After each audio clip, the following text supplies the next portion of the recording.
When you're as good as a guy like LeBron James or Tom Brady is, you become a victim of your own standards. So LeBron James, and I started noticing this 5 or 6 years ago, he'd go 27, 7, and 7, 27 points, 7 rebounds, 7 assists, and people would be like, I didn't think he played great. And I'm like, time out. Only 6 NBA players ever have averaged 27 points for their career. Kobe Bryant's career average is 25, 5, and 5. LeBron would get 27, 7, and 7, and people would be like, he doesn't play as well defensively. 95% of the people who have ever played in the NBA, maybe 98%, will never have won 27, 7, and 7. Once. LeBron gets So Tom Brady last night in 25 to 30 mile an hour winds, using the same 3 players in the second half to throw to, they ran out of players.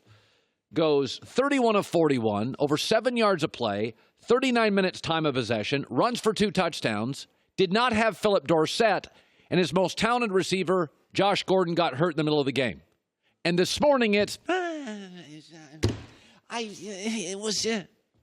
you kidding me? Devontae Adams gets hurt, and all I hear is, Aaron Rodgers won't have.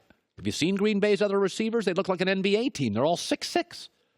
Well, Dak, Amari Cooper's heel's not right. What? The other guys can't catch? Randall Cobb, Michael Gallup. Patrick Mahomes didn't have Tyreek Hill. Travis Kelce's the best tight end in football. Andy Reid's the best play designer in football. People say, what is wrong with Tom Brady and New England's offense? I don't know. Jacoby Myers, an undrafted rookie, was playing. Gunnar Olszewski, a rookie from Bemidji State, was playing. Ryan Izzo, a 7th-round pick, last draft, was playing. What was wrong with their offense? They had 2 guys with Z's in their name catching passes. That's what was wrong with their offense.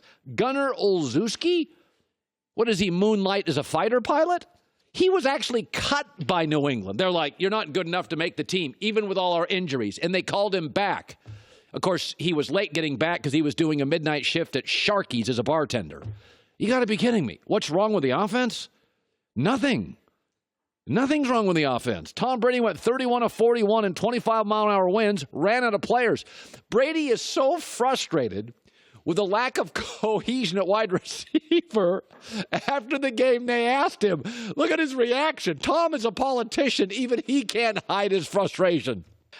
Here's the great thing about LeBron James and Tom Brady. And for this moment, let's stick with Brady. The who has never mattered.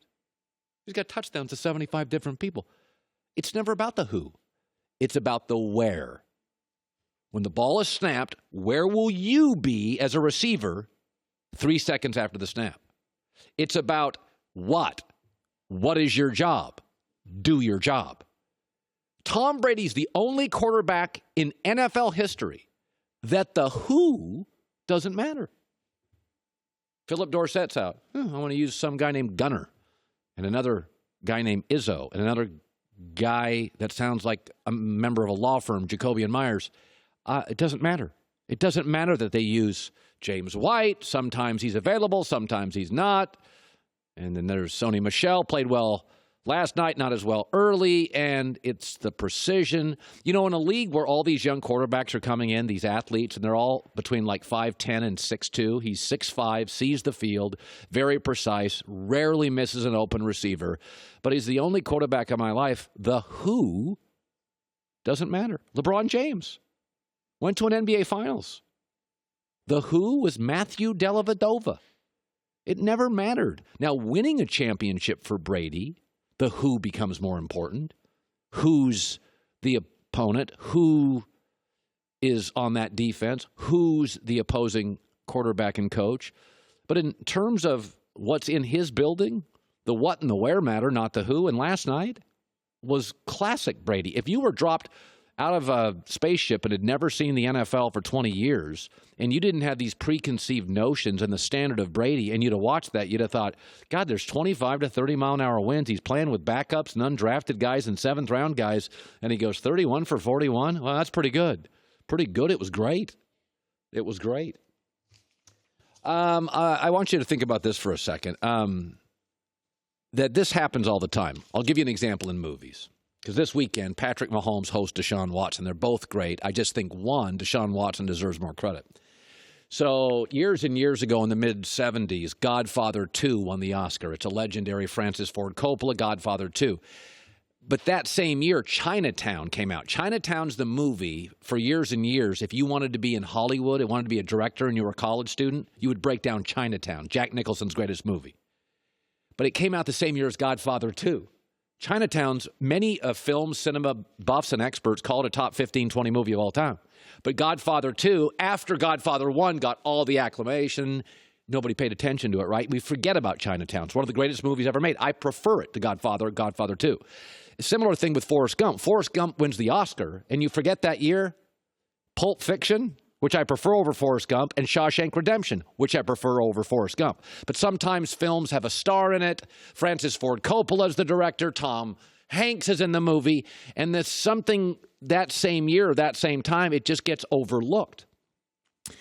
Do you realize in their last 16 games, Deshaun Watson's 12-4, and Patrick Mahomes is 11-5? You do get that. And Patrick's got the better quarterback, and Patrick's got the better offensive line. You do get that, right? The last calendar year, Deshaun's won more, been more accurate, and has been sacked 3 times as many times. Is that we forget how good this kid is. Deshaun Watson is absolutely unbelievable. Also, Patrick Mahomes has the better coach, the better offensive line, the more organizational structure, and actually he plays for a team that has a GM. Actually, Deshaun Watson was Mahomes before Mahomes. You forget about this. Because Forrest Gump had Tom Hanks and Godfather 2 Francis Ford Coppola, you forget about Chinatown. You forget how great Pulp Fiction, the better movie, is. Think about this. Deshaun Watson, his rookie year, this was with an atrocious offensive line. He faced Seattle. Maybe you've heard of Pete Carroll. 400 yards, 4 TDs, and 107 passer rating. Unlike Mahomes, he didn't get a sit. He had to play. He also had a 5-touchdown game that year as a rookie with that bad offensive line against Kansas City. Oh, by the way, he didn't get a sit and watch behind Alex Smith. He also faced Belichick in Foxborough. You know Belichick, who humiliates all rookie quarterbacks? He had 300 yards against Bill Belichick. You saw Daniel Jones last night against Belichick. It's rough. So then he got hurt. And then Deshaun Watson got hurt. Of course he did, because he was running for his you-know-what life. And then we forgot about him. And then Patrick Mahomes plays the last game. He's got Andy Reid with him. He replaces Alex Smith. And Kansas City's got all these crazy weapons, and he's got protection. And Patrick Mahomes is unbelievable.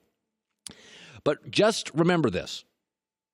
As a rookie, Deshaun Watson, again, bad O-line, front office strife, did not have much of a running game. As a rookie, Deshaun Watson, last 5 games as a rookie, Houston averaged 39 points a game. I'm not joking. 18 touchdowns, 113 passer rating. And 4 of those 5 were against winning teams. So when they meet this weekend, you're going to be watching Mahomes and the pre-Mahomes. One has had to overcome far more. No GM, doesn't have the coach, doesn't have the offensive line. Just recently, in the last 2 to 3 weeks, when Bill O'Brien had the guts to make a really smart move, in my opinion. Nobody else liked it, but he found a left tackle.